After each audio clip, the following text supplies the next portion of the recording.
ओम श्री गणगणपते नमः। श्री गणेश की वंदना कर दिन के स्वामी श्री राम भक्त हनुमान तथा उनके स्वामी श्री राम और मंगल देव की प्रार्थना कर, इष्ट देव का ध्यान धर, गुरुजनों को नमन कर अभिनंदन करते हैं आपका वरुण एस्ट्रो में द्वारा प्रस्तुत आज के दैनिक पंचांग में। यह नित्य के भांति 5 भागों में हुआ करता है और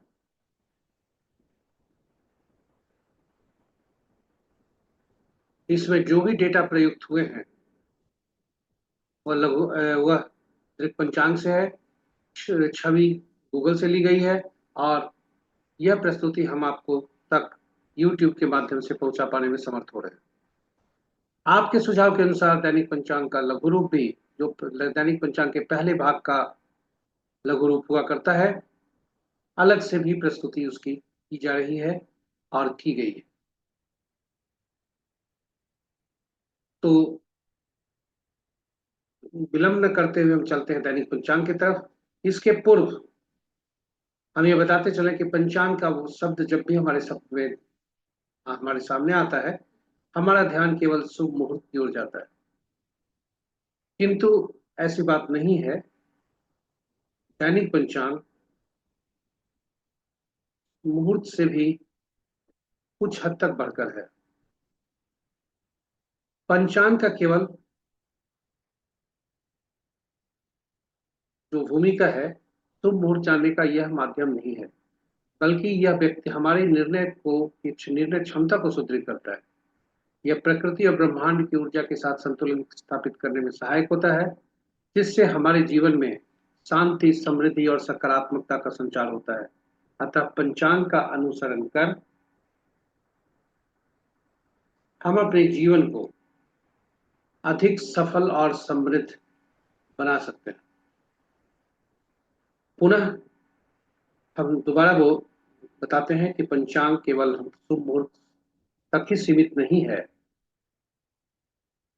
उससे अधिक यह हमारे निर्णय क्षमता को सुदृढ़ करता है, प्रकृति और ब्रह्मांड की ऊर्जा के साथ संतुलन स्थापित करने में सहायक होता है पंचांग, और जिसके फलस्वरूप हमारे जीवन में शांति, समृद्धि और सकारात्मकता का संचार होता है।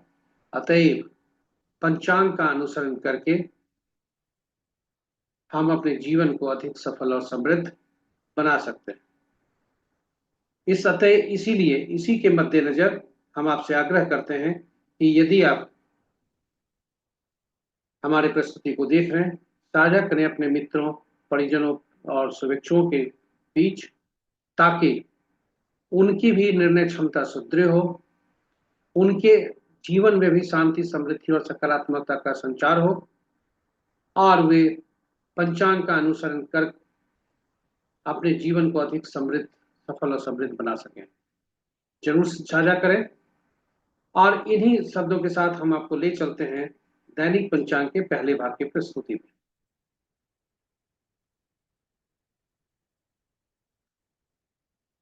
दिनांक 13 मई 2025, माह वैशाख, पक्ष कृष्ण, शाका संवत 1947 विश्वसु, विक्रम संवत 2082 कलायुक्त, और कलिजुग का यह 5126वां वर्ष। सूर्योदय 5:05 पर, सूर्यास्त 6:27 पर, sunrise at 5:05 AM, sunset at 6:27 PM। दिशा सोल उत्तर है। फिर भी उस दिशा में यात्रा करना पड़े तो गुड़ का सेवन कर यात्रा को शुभ बनाए। पंचांग के पांचों अंक की तरफ चलते हैं। वार मंगलवार, तिथि देर रात्रि 0:35 तक प्रतिपदा, उसके बाद द्वितीया। नक्षत्र प्रातः 9:09 तक विशाखा, उसके बाद अनुराधा। योग प्रातः 5:53 तक वरियान और तत्पश्चात परिख। करण दिन के 11:32 तक बालव और तत्पश्चात मध्य रात्रि 0 देर रात्रि कहें या मध्य रात्रि 0:35 तक कौलव और तत्पश्चात तैतिल। ये रहे पंचांग के पांचों अंक। महत्वपूर्ण मुहूर्त में जाने के पूर्व भोलेनाथ को स्मरण कर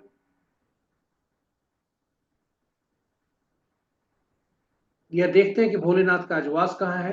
तो जब तक प्रतिपदा है, तब तक भोलेनाथ गौरी के सानिध्य में है, जो सुखप्रद है, और तत्पश्चात कृष्ण पक्ष द्वितीय के जब तक है, वे सभा स्थल पर है, जो कि शुभ नहीं है। तो भोलेनाथ, जय भोलेनाथ। और भोलेनाथ को स्मरण करते हुए आगे बढ़ते हैं। महत्वपूर्ण मुहूर्त में शुभ मुहूर्त, अभिजीत मुहूर्त दिन के 11:29 से 12:13 तक। अमृतकाल देर रात्रि 0:14 से 2:01 तक। विजय मुहूर्त अपराह्न 2 बजे से 2:53 तक। गोधूली बेला संध्या 6:25 से 6:47 तक। निशिता मुहूर्त देर रात्रि 11:24 से मध्य रात्रि 0:07 तक।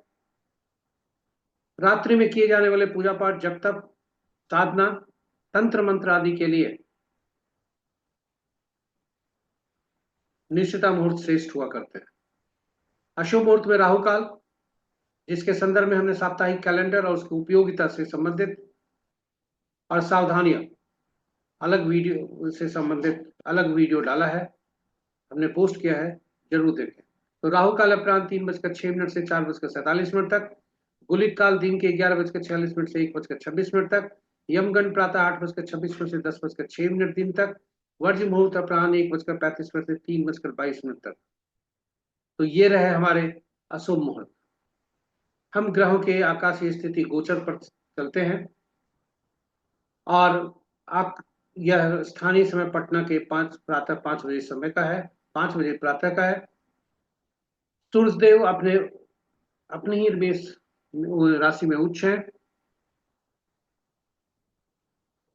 चंद्रदेव वृश्चिक राशि में जाकर नीच हो गए हैं और मंगल देव कर्क राशि में जाकर नीच है। अतएव चंद्रदेव और मंगल देव आपस में राशि परिवर्तन करते हुए भी नीच हैं। चंद्रदेव मंगल की राशि में, मंगल देव चंद्र की राशि में नीच हुआ करते हैं। बुध देव मेष राशि में ही है, बृहस्पति देव वृषभ में ही है और शुक्र देव मीन राशि में है। बृहस्पति देव वृषभ राशि में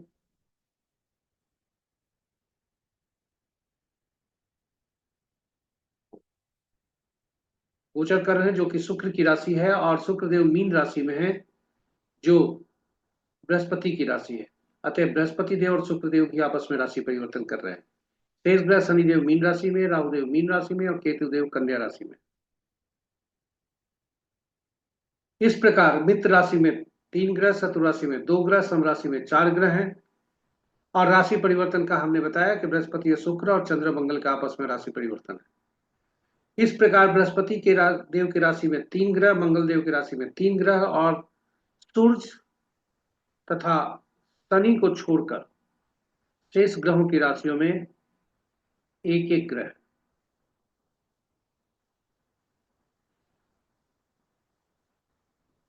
ग्रहों नक्षत्रों का संबंध यदि देखें तो विशाखा नक्षत्र चंद्रमा बृहस्पति के नक्षत्र में आ गए हैं और मंगल देव बुध की राशि के नक्षत्र में। बुध देव केतु के नक्षत्र में चल ही रहे हैं, बृहस्पति देव मंगल के नक्षत्र में चल रहे हैं और सूर्य देव अपने ही नक्षत्र में है। शनि देव भी अपने नक्षत्र में है, शुक्र देव भी शनि के नक्षत्र में है और राहु देव बृहस्पति के नक्षत्र में है, केतु देव सूर्य के नक्षत्र में। इस प्रकार यदि देखा जाए तो शनि देव, सूर्य देव, बृहस्पति देव के हर इन तीनों ग्रहों के नक्षत्रों में 2-2 ग्रह हैं। चंद्र, शुक्र, राहु ये स्वतंत्र ग्रह हैं क्योंकि इनके नक्षत्र में कोई ग्रह नहीं है और शेष ग्रहों के नक्षत्र में एक एक ग्रह है। इस प्रकार मित्र नक्षत्र में मित्र नक्षत्र में 4 ग्रह, शत्रु नक्षत्र में 2 ग्रह, सम नक्षत्र में 1 ग्रह और स्व नक्षत्र में 2 ग्रह सूर्य और शनि है। तो ये रहे हमारे पंचांग के पहले भाग की प्रस्तुति। मई मास में जो हमारे राशि परिवर्तन ग्रहों के होने वाले हैं वह इस प्रकार है। बृहस्पति देव कल अपना राशि परिवर्तन करेंगे, सूर्य देव 15 मई को राशि परिवर्तन करेंगे, बुध देव 23 मई को, शुक्र देव 31 मई को और राहु देव और केतु देव क्रमशः आंशिक रूप से 18 मई को और पूर्ण रूपेण 29 मई को अपना राशि परिवर्तन करेंगे। तो ये रहे हमारे दैनिक पंचांग के पहले भाग की प्रस्तुति। हम आपको ले चलते हैं अपने दूसरे भाग में, जो जन्म पत्रिका में चंद्रमा जिस नक्षत्र में होते हैं उनके नक्षत्र समूह के अनुसार कैसा फल होता है। स्वागत है आपका दूसरे भाग।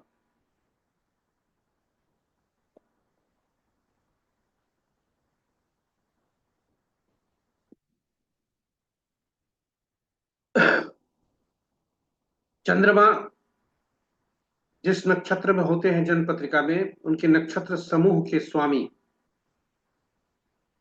के अनुसार हम फलित देखते हैं। और इस अद्भुत पद्धति को नव तारा चक्र बोला जाता है। इसकी उपयोगिता काफी अधिक है और नव तारा चक्र का उपयोग व्यक्ति के जीवन में दशा अंतर्दशा का क्या फल होगा, व्यक्ति के संबंधों में नक्षत्रों का क्या प्रभाव होगा,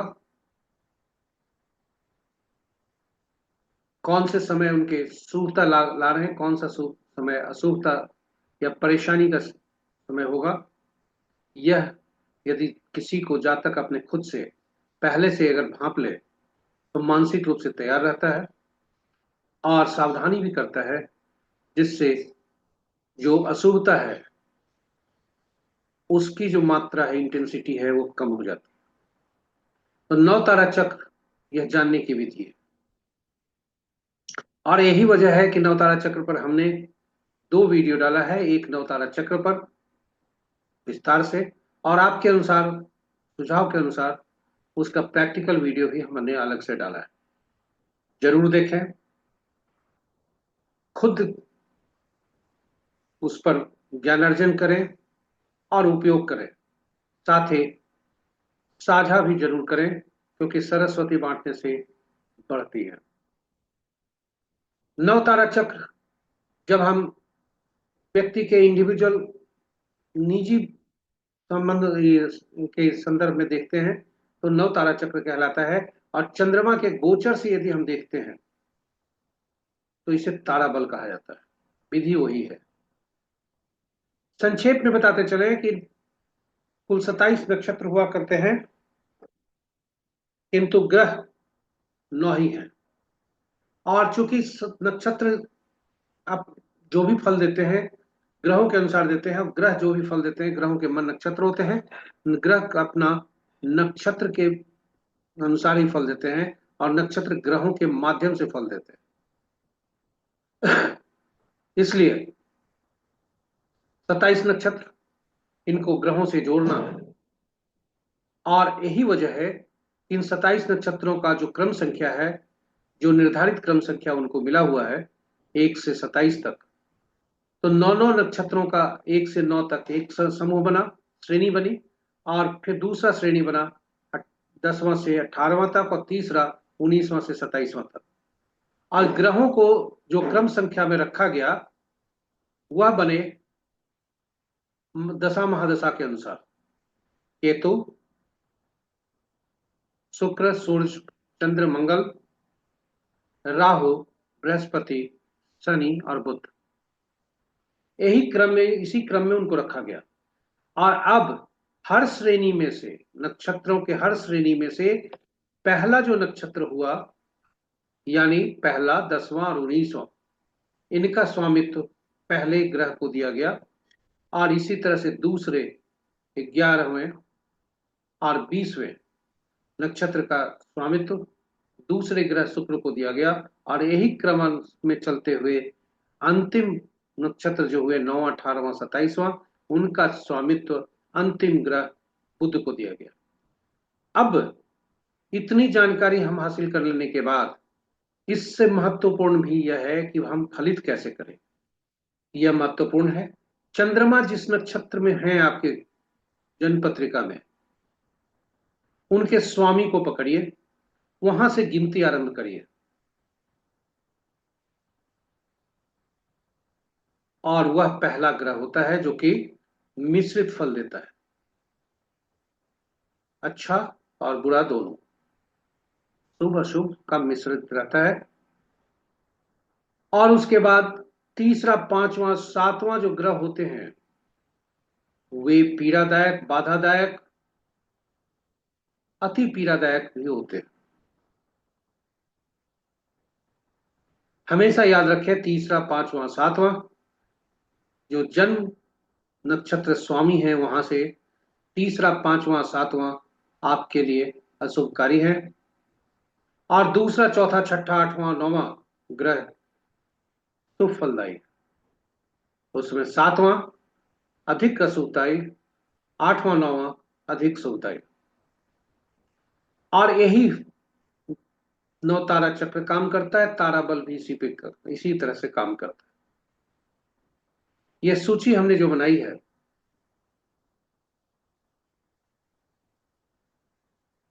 काफी मेहनत करके हमने बनाया है। और इसमें नीचे, सबसे नीचे हम आपको वर्णित कर चुके हैं। यह है कि जन्म नक्षत्र से तीसरा, पांचवा, सातवां जो हरे पीले रंग में है, वह अशुभ फलदायी है। और हरे रंग में जो है वह शुभ फलदायी है, दूसरा, चौथा, छठा, आठवां, नौवां।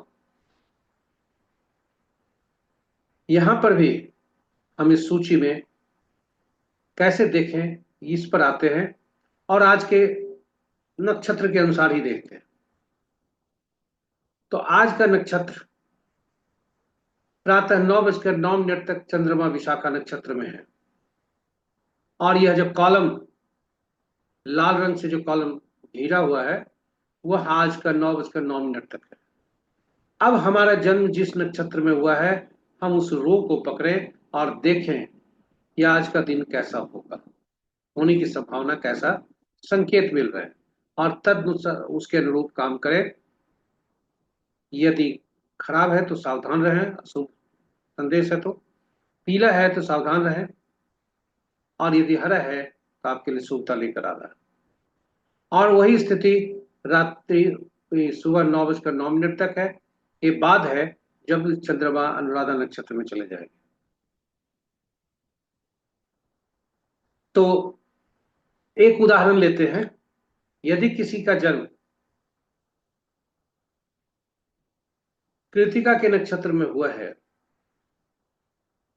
या उत्तरा फाल्गुनी उत्तराषाढ़ के नक्षत्र में हुआ है, तो यहां से हम अगर देखते हैं कि उत्तराषाढ़ नक्षत्र से जब हम इसको लेकर चलते हैं,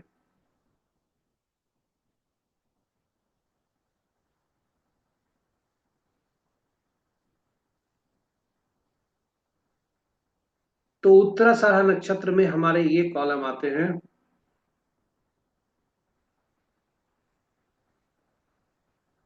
कृतिका, उत्तरा फाल्गुनी, उत्तराषाढ़ नक्षत्र यहां से आरंभ होता है, और हम इसको लेकर के चलते हैं और रो को पकड़ते हैं। और जब यहां हम आए तो इस रो में हम देखें कि प्रत्ययरी है 9:09 तक, और उसके बाद साधक है, यानी 9:09 तक हमारे लिए अशुभ फलदायी है, और उसके पश्चात हमारे लिए शुभ फलदायी है। और यही इसी तरह से हम नौ तारा चक्र भी देखते हैं, कौन से दशा महादशा हमारे लिए कैसा परिणाम लेकर आने वाला है। और साथ ही साथ रिश्ते, नाते, संबंधी आदि भी हम देखा करते हैं, अन्य फलित भी हम उससे देखते हैं। तो ये रहे हमारे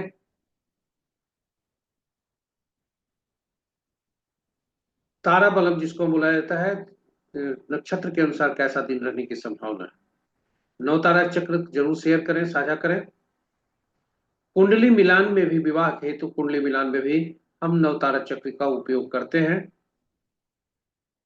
और उससे लोगों को संकेत देते हैं कि आपस का संबंध कैसा रहेगा।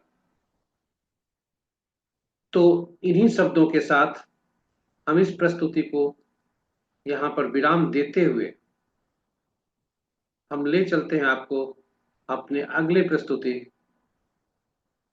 अभी हमने देखा नक्षत्र के अनुसार कैसा दिन रहेगा, और हम देखें चंद्रमा के जिस राशि में है उसके अनुसार आज कैसा दिन रहेगा। तो चंद्रमा आज वृश्चिक राशि में है, जहां नीच है, और आज राशि परिवर्तन नहीं है। अतः वृषभ, मिथुन, कन्या, वृश्चिक, मकर और कुंभ राशि के लिए वालों के लिए दिन उत्तम के संकेत हैं। शेष राशि वाले पर सावधान रहें और अपने इष्ट देव का भी ध्यान धरें। धर्म कोई भी हो, जो भी आपका इष्ट देव है, आप उन्हें नमन करें, उनको याद करें। कार्य करने में सावधानी बरतें, खास करके वाहन आदि चलने में, यात्रा करने में थोड़ा सावधान रहें। इन्हीं शब्दों के साथ हम ले चलते हैं आपको चौघड़िया ज्योतिष के तरफ। चौघड़िया ज्योतिष शुभ और अशुभ काल दिखाता है, जो कौन सा समय हमारे लिए किस कार्य करने के लिए शुभ है, और किसी कार्य को करने के लिए जो शुभता होती है, शुभता अशुभता, इसको देखा जाता है इससे, और उसी अनुरूप कार्य किया जाता है। चाहे वो पूजा हो या कोई भी कार्य, हम पहली बार भी कोई कार्य करने जा रहे हैं तो चौघड़िया ज्योतिष हमारे लिए महत्वपूर्ण होता है। यदि हम कोई मुहूर्त नहीं देख सके तो कम से कम चौघड़िया जरूर देखना चाहिए। चौघड़िया ज्योतिष मुहूर्त के उपयोगिता के, क्योंकि काफी उपयोगी है, इसलिए इस पर हमने दो दो वीडियो डाला है, एक अंग्रेजी में और एक हिंदी में। हिंदी में है चौघड़िया की उपयोगिता और अंग्रेजी में है यूटिलिटी ऑफ चौघड़िया। आप जरूर देखें, और एक बार अगर आप समझ गए, फिर आपका दैनिक जीवन में इसका उपयोग बराबर करेंगे और लाभान्वित होंगे। यह बहुत ही सटीक है। संक्षेप में बता दें कि 7 दिन होते हैं, किंतु चौघड़िया 8 हुआ करते हैं, इसलिए 7 दिन से संबंध रखने के लिए 7 चौघड़िया का नामकरण हुआ। और 8वां चौघड़िया जो दिन का और रात का जो आदि का चौघड़िया हुआ करता है, वही अंत का चौघड़िया उस दिन का होता है। तो पहला तो यह कि सभी चौघड़िया का ग्रहों साप्ताहिक दिनों से संबंध है, और हर साप्ताहिक दिन का एक शासक ग्रह है, इसलिए हर चौघड़िया का संबंध हर ग्रह से हो गया, और हर ग्रह एक विशेष कार्य करने के लिए अधिकृत हैं। अतएव हर चौघड़िया कोई न कोई विशेष कार्य करने के लिए उपयोगी होता है। चौघड़िया की चौघड़िया को उपयोग करते समय यह जरूर सुनिश्चित कर लेना चाहिए कि दिन का चौघड़िया वार वेला, काल वेला या राहु काल से ग्रसित हो सकता है, और रात का चौघड़िया काल रात्रि से ग्रसित हो सकता है। तो जब भी यह अशुभता से अधिव्याप्त हो तो इसका त्याग कर देना चाहिए। आज का चौघड़िया देखते हैं। आज सूर्योदय 5:05 पर, दिन मंगलवार, शुरू हो रहा है मंगल के चौघड़िया से दिन। रोग चौघड़िया इसका नाम है, दिखने में रोग है, किंतु ये रोग के जो शरीर का दुश्मन रोग होता है, उससे लड़ने के लिए ये उपयुक्त होते हैं। किसी भी दुश्मन के लिए वो परास्त करने के लिए यह मुहूर्त बहुत अच्छा होता है। वह दुश्मन कहीं भी हो, चाहे आपके दैनिक जीवन में हो, आपके कार्यालय में हो, आपका कंपटीशन दे रहे हैं, प्रतियोगिता परीक्षा दे रहे हैं, तो हर जो प्रतियोगी है आपके लिए, वो आपका दुश्मन ही है। जब तक सभी को हराएंगे नहीं, आप सफल नहीं होंगे। तो ये इसके लिए बहुत ही उपयुक्त रोग जो आज का चौघड़िया है, प्राप्त है 5:05 से 6:45 तक। दिन उसी से शुरू हो रहा है और दिन उसी से समाप्त भी हो रहा है। और आज का चौघड़िया उद्वेग चौघड़िया, काल चौघड़िया और शुभ चौघड़िया जो है, क्रमशः वार वेला, काल वेला और राहु काल से ग्रसित है, और रात्रि का चौघड़िया लाभ चौघड़िया काल रात्रि से ग्रसित है। सबसे उत्तम चौघड़िया अमृत चौघड़िया 11:46 से 1:26 तक। यह किसी भी अशुभता से अधिव्याप्त नहीं है। उसी तरह लाभ चौघड़िया और चर चौघड़िया भी अशुभता से अधिव्याप्त नहीं है, और साथ ही साथ दिन का जो चौघड़िया रोग चौघड़िया है, वह भी कोई अशुभता से अधिव्याप्त नहीं है। रात्रि का केवल लाभ चौघड़िया जो 7:46 से 9:06 तक है, वह काल रात्रि से ग्रसित है। तो ये रहे हमारे चौघड़िया मुहूर्त पर छोटी प्रस्तुति। हम आपको अब ले चलते हैं अंक ज्योतिष के अनुसार आज कैसा दिन रहने की संभावना है। हम अपने पिछले हर प्रस्तुति में अंक ज्योतिष पर यह चर्चा करते आए हैं कि अंक ज्योतिष एकल अंक पर काम करता है।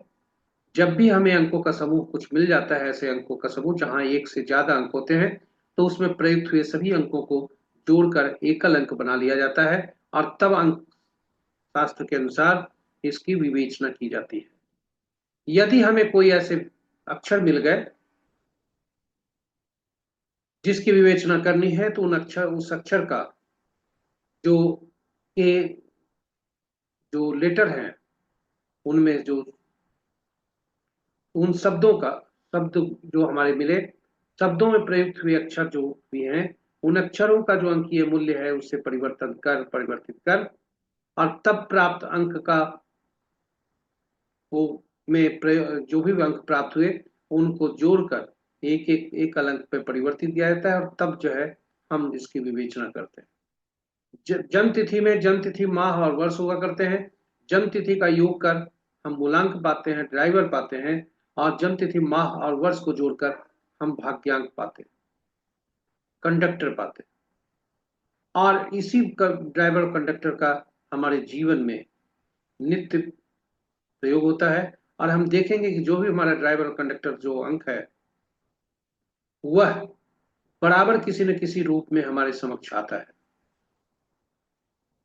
और ये अंक हमें ऊर्जा देता है। ऊर्जा किसी प्रकार की हो, सकारात्मक हो, ऋणात्मक, नकारात्मक।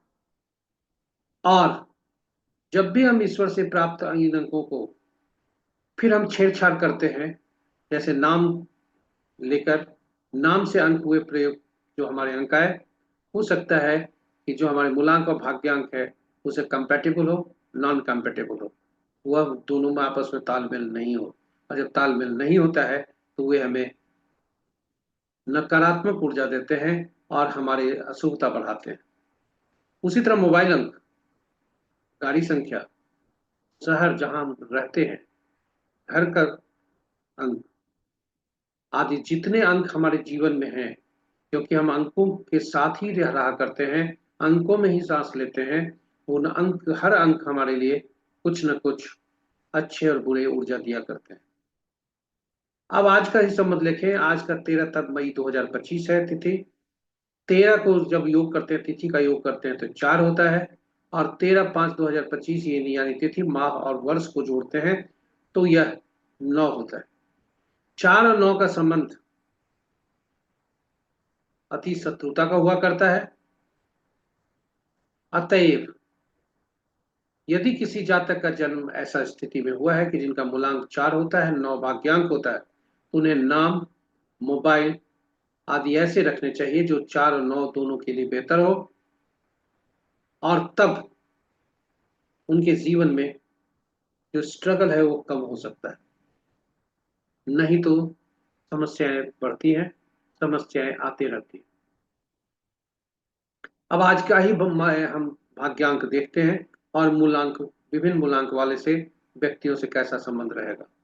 तो 9 मूलांक वाले, 9 जिनका मतलब आज का भाग्यांक है, और 1/10/1928 जिसका जन्म है, मूलांक 1 बनता है। सूर्यदेव जिनके स्वामी बनते हैं, दिन उत्तम होने की संभावना है क्योंकि 1 और 9 का संबंध मित्रता का है। 5 स्टार मिल रहे हैं सबसे ज्यादा, क्योंकि एक राजा, दूसरा सेनापति। स्वाभाविक है राजा की रक्षा सेनापति ही कर सकता है। 100% सफलता का दर है होने की संभावना है। और सुपर सक्सेस इसको एक शब्द है आज के दिन के संबंध में। जिनका जन्म 2/11/2029 तारीख हुआ है, 2 मूलांक है, दिन चंद्रमा जिसके शासक हैं, दिन उतना अच्छा नहीं होने का संभावना है क्योंकि 2/9 का संबंध शत्रुता का है। जो किंगडम में अंकों के जो राज है उसमें चंद्रमा रानी हुआ करती है। रानी को सेनापति से कोई तात्पर्य नहीं है, इसलिए 30% सफलता का दर है। 1 स्टार मिल रहे हैं। और खास करके struggle in marriage life argument हो सकते हैं, बहस हो सकते हैं, क्योंकि 9 एग्रेशन का युद्धोतक है और यह 9 अंक हमेशा गुस्सा को प्रतिनिधित्व करता है। अधिक ऊर्जा को प्रतिनिधित्व करते हैं। इसलिए 2-9 का संबंध अच्छा नहीं होने की संभावना है। 3-12-21-30 दिन का जन्म हो किसी भी माह का, 3 मूलांक होता है, बृहस्पति देव जिनके स्वामी होते हैं, वही चंद्रमा वाली स्थिति है। 3 और 9 का संबंध शत्रुता का है। 2 स्टार मिल रहे हैं, 40 से 50% सफलता का दर है। यदि जातक शिक्षा, हीलर या शिक्षण व्यवस्था से संबंध रखता हो तो उसके लिए जो सक्सेस रेट है वो कुछ बढ़ सकते हैं। 4-13-22-31 तारीख को जन्मे जातक 4 मूलांक वाले, राहु देव जिनके स्वामी है। सावधानी जरूरी है क्योंकि 4 और 9 आपस में अति शत्रु हैं। 2 स्टार मिल रहे हैं, 80% सफलता का दर है। स्ट्रगल आज जो है थोड़ा संतोष हो सकता है। सावधानी रहें ताकि चोट आदि नहीं लगे। आज शल्य चिकित्सा की सलाह नहीं दी जाती ऐसे जातक। 5-14-23 जिनका जन्म है, 5 मूलांक है, बुधदेव जिनके स्वामी हैं। 5-9 का संबंध तटस्थता का है, 3 स्टार मिल रहे हैं, 80 से 90% सफलता का दर होने की संभावना है। यह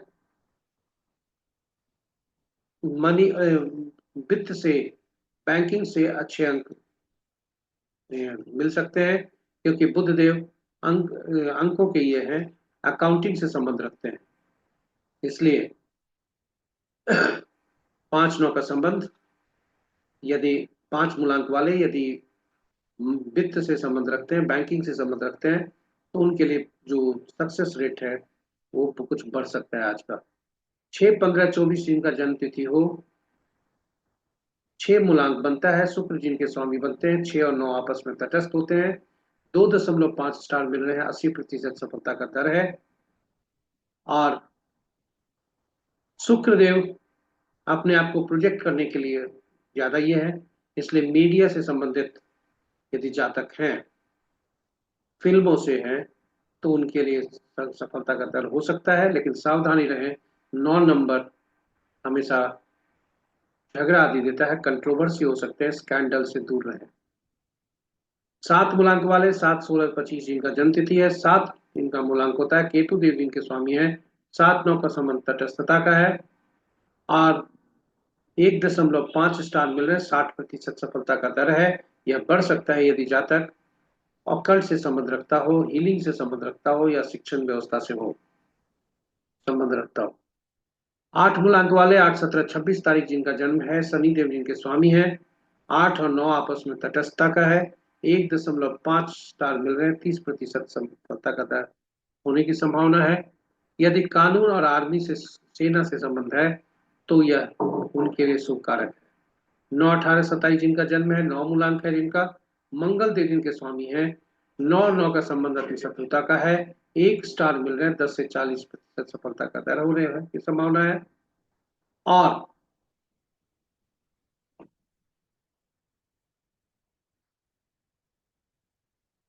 यदि ये अच्छे ह्यूमन बीइंग बनने का कोशिश करें, अच्छे प्रोफेशनल बनने की कोशिश करें, तो इनके लिए सफलता का दर ज्यादा हो सकता है। क्रोध से दूर रहें।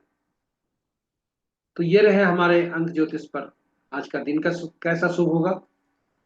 हम आपको धन्यवाद देते हैं हम हमारे साथ बने रहने के लिए और वीडियो को देखने के लिए। आशा करते हैं कि आपके लिए उपयोगी होगा। फिर भी यदि आप इसमें कुछ सुझाव चाहते हैं तो सुझाव जरूर दें और आपके सुझाव के अनुरूप हम प्रयास करेंगे कि इस प्रस्तुति को और उपयोगी बना सकें। आप यदि पहली बार हमारे इस प्रस्तुति को देख रहे हैं तो YouTube के चैनल को सब्सक्राइब करें और नोटिफिकेशन बटन को दबा दें। और अंत में, सरस्वती बांटने से नहीं घटती है, से चीजें साझा करें अपने मित्रों, परिजनों और शुभचिंतकों के बीच, ताकि उनके जीवन में भी कल्याण हो, शुभता ज्यादा हो और अशुभता नगण्य हो। इन्हीं शब्दों के साथ हम आपसे विदा लेते हैं। कल तक के लिए जब नई प्रस्तुति के साथ आपके समक्ष होंगे, तब तक के लिए मंगल देव आप पर कृपा बरसाते रहें। जय श्री राम।